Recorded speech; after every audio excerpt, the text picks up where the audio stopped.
Saudara-saudari terkasih dalam Kristus, hari ini Kamis 23 Mei 2024 dalam pekan biasa ke-7 tahun B. Bacaan dibawakan oleh Bernadette Esther, Mazmur dilantunkan oleh Asira Syifa Widiarto, dan renungan ditulis oleh Agustinus Indra. Selamat menekuni Sabda Allah. Mari kita semakin mengasihi, semakin peduli, semakin bersaksi.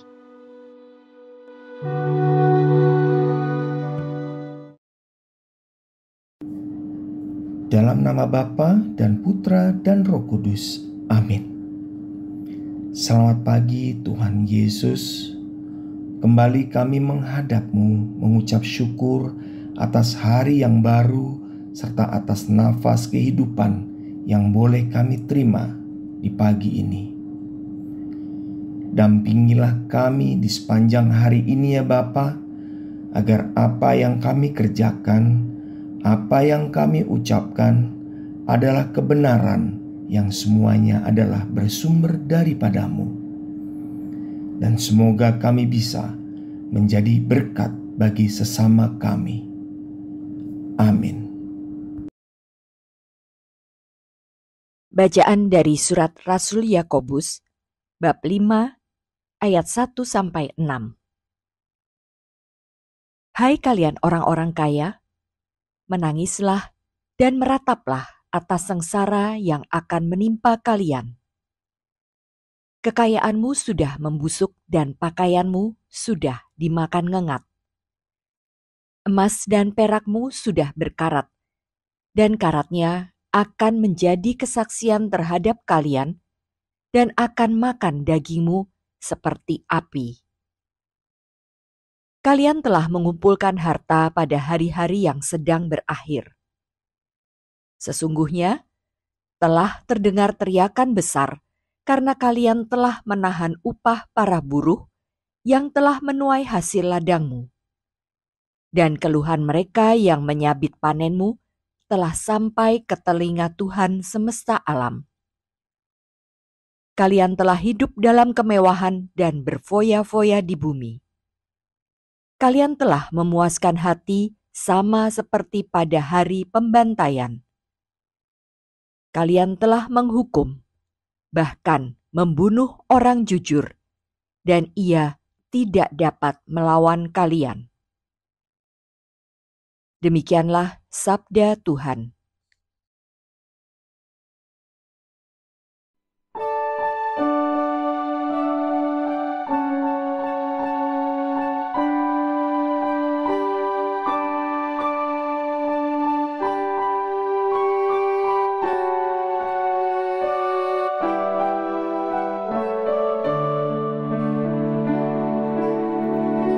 Berbahagialah orang yang miskin di hadapan Allah, sebab merekalah yang mempunyai kerajaan surga.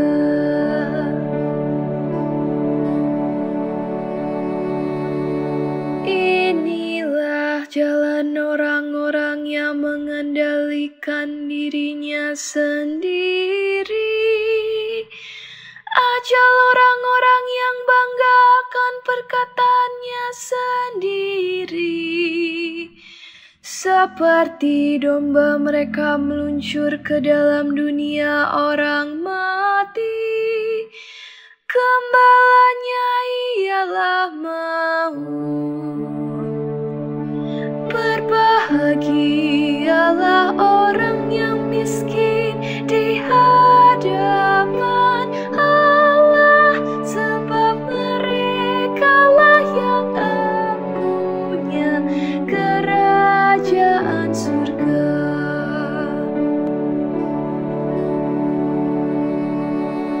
Mereka turun langsung ke kubur, perawakan mereka hancur. Dunia orang mati menjadi tempat kediaman mereka.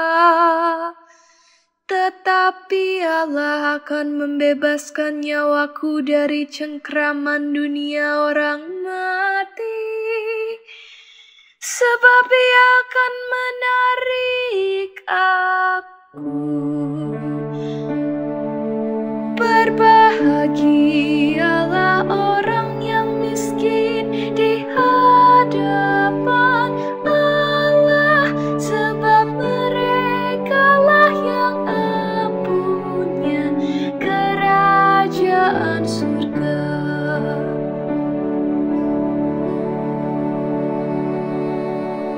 Janganlah takut apabila seseorang menjadi kaya, apabila kemuliaan keluarganya bertambah. Sebab pada waktu mati semuanya itu tidak akan dibawanya serta kemuliaannya tidak akan turun mengikuti dia. Berbahagialah orang yang miskin di hadapan Allah, sebab merekalah yang empunya kerajaan surga.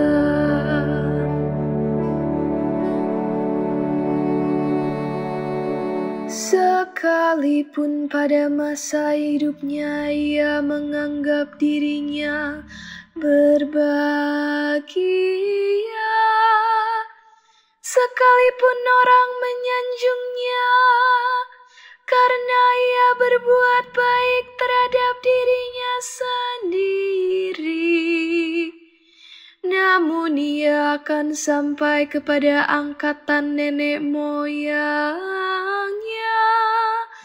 yang tidak akan melihat terang untuk seterusnya.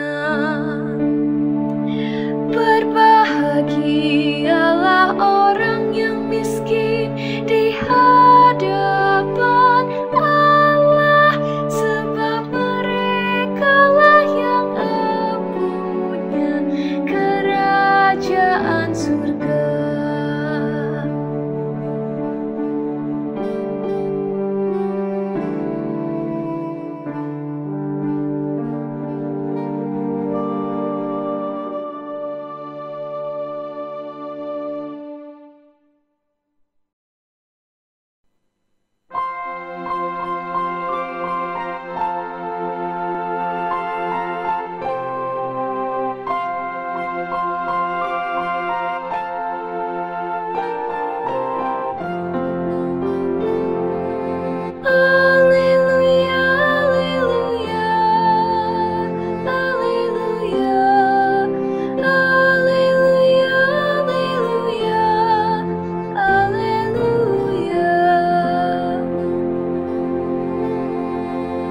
Sambutlah sabda Tuhan, bukan sebagai perkataan manusia, melainkan sebagai sabda Allah. Alleluia, alleluia, alleluia, alleluia, alleluia, alleluia.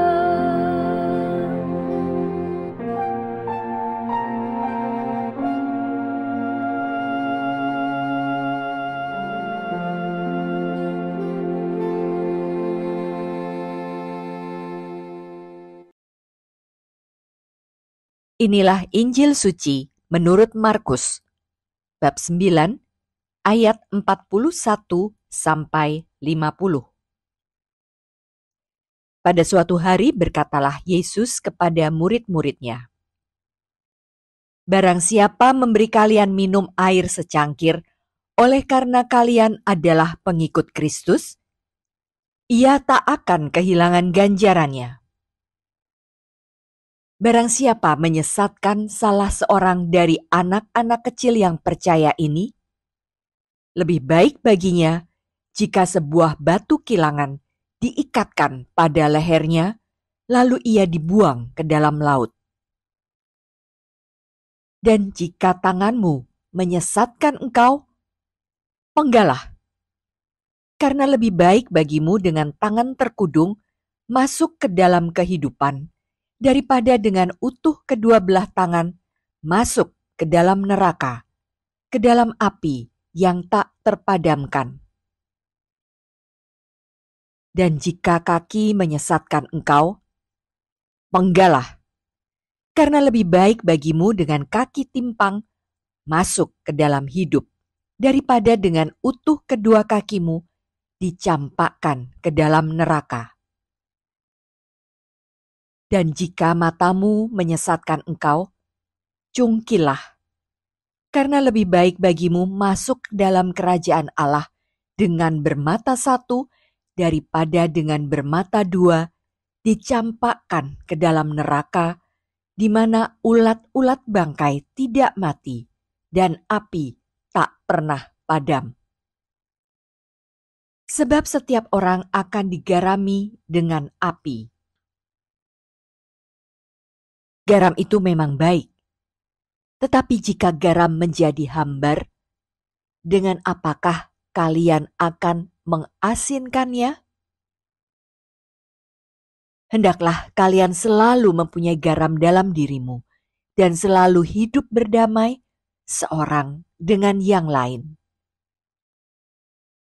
Demikianlah sabda Tuhan.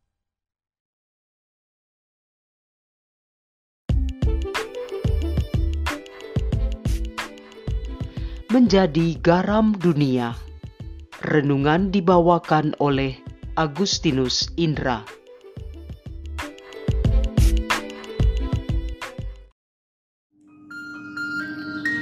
Selamat pagi Bapak Ibu dan sahabat muda terkasih. Kita berjumpa kembali dalam renungan harian. Hari ini hari Kamis tanggal 23 Mei tahun 2024. Bacaan Injil Markus yang hari ini kita dengarkan mengajarkan tentang sikap hidup yang memberi dampak bagi orang lain dan hidup dalam kekudusan melalui perumpamaan tentang garam. Yesus menghendaki agar kita selalu memiliki garam dalam diri kita dan selalu hidup berdamai seorang dengan yang lain. Garam di sini memiliki makna simbolis, yakni kasih. Di dalam kasih pasti ada pengorbanan. Garam juga ibarat semangat berkorban bagi yang lain. Itulah sebabnya Rasul Paulus juga berkata, kasih itu tidak mencari keuntungan diri sendiri. Kasih tidak bersikap egois. 1 Korintus 13 ayat 4. Secara umum garam memiliki banyak manfaat bagi umat manusia. Di antaranya mengawetkan. Ikan asin yang kita tahu dan kadang kita sering makan bisa awet lama karena melalui proses penggaraman. Begitu juga relasi kita dengan sesama, baik keluarga maupun dengan orang lain. Bila itu kita taburi dengan garam kasih, maka niscaya hubungan akan awet atau langgeng. Bisa kita bayangkan, bila tidak ada kasih dalam keluarga, maka rasanya hubungan akan terasa hambar dan rusak. Manfaat garam berikutnya adalah memurnikan. Garam mineral dalam tubuh sangat diperlukan bila tubuh kekurangan unsur anorganik, sehingga tercipta keseimbangan dalam sistem tubuh kita. Garam kasih dapat menjadi duta damai dalam perselisihan, meredam egoisme, dan menularkan kerendahan hati untuk semua pihak, sehingga tercipta keseimbangan di mana itu adalah pintu awal suatu perdamaian. Manfaat garam juga adalah sebagai pemberi rasa. Tidak dipungkiri, sayur tanpa garam akan terasa hambar. Begitu pula garam kasih. Ia dapat memberi rasa dalam kehidupan manusia. Alangkah baiknya dimanapun kita berada dapat membuat orang lain bersuka cita karena mereka merasakan kasih kebaikan kita. Dan jangan sampai kehadiran kita malah membuat gaduh dan membuat keributan. Bapak, Ibu, dan sahabat muda terkasih, menjadi garam dunia adalah menjadi perwarta kasih Allah yang nyata. Tidak perlu kesempurnaan fisik. Yang dibutuhkan hanya niat yang timbul dari hati yang bersih, yang selalu membuka ruang hati untuk bersemayamnya firman Tuhan. Karena Yesus yang kita kenal tidak munafik. Ia mengajarkan nilai kasih sesungguhnya hingga membuktikan pengorbanannya di kayu salib. Marilah kita menjadi garam dunia dengan menjadi duta kasih dalam keluarga dan lingkungan sosial kita. Marilah kita berdoa. Allah Bapa, Raja Damai, semoga kami dipimpin oleh Putra-Mu masuk ke dalam kerajaan-Mu. Jadikan kami garam yang memberi manfaat bagi kehidupan. Semoga segala sesuatu yang kami lakukan memancarkan belas dan cinta kasih-Mu yang sanggup menyelamatkan dunia. Demi Kristus Tuhan dan pengantara kami. Amin. Dalam nama Bapa dan Putra dan Roh Kudus.